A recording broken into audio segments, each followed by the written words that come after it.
بالله من الشيطان الرجيم.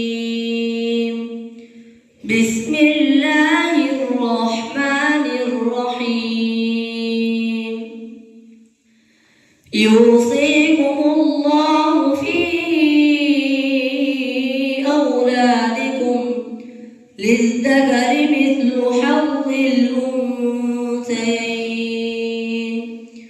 فإن كن نساء فوق اثنتين فلهن ثلثا ما ترك، وإن كانت واحدة فلها النصف، ولأبويه لكل واحد منهما السدس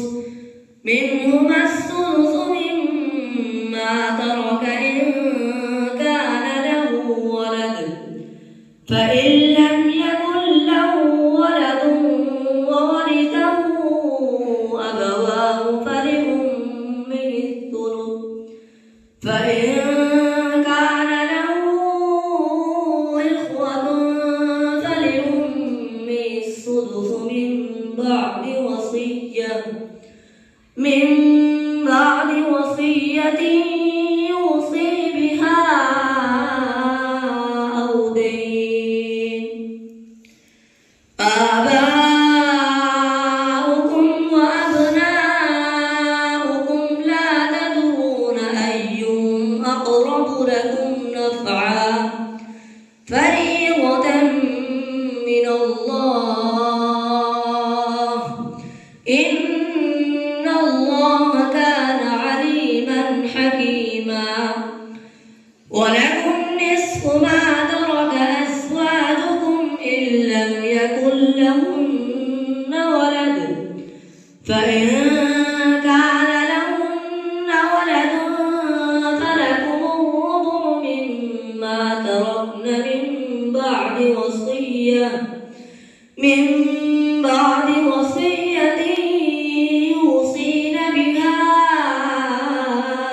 أو دين.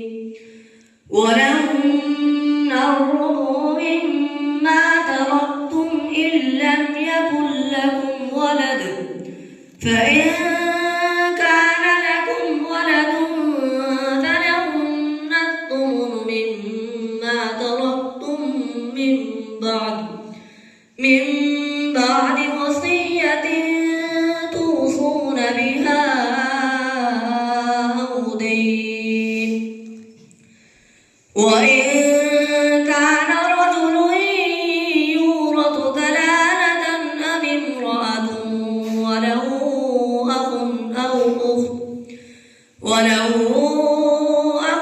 أو أخت فلكل واحد منهما السدس مما ترك إن كان له ولد، فإن كانوا أكثر من ذلك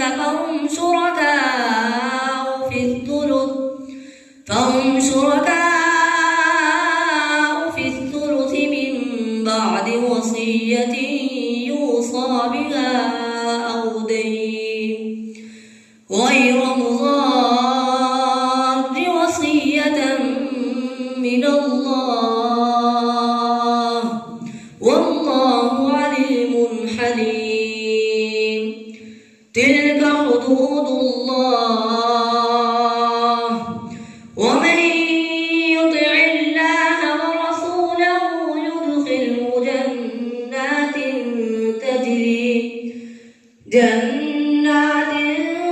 تجري من تحتها الأنهار خالدين فيها، وذلك الفوز العظيم. ومن يعص الله ورسوله ويتعد حدوده يدخله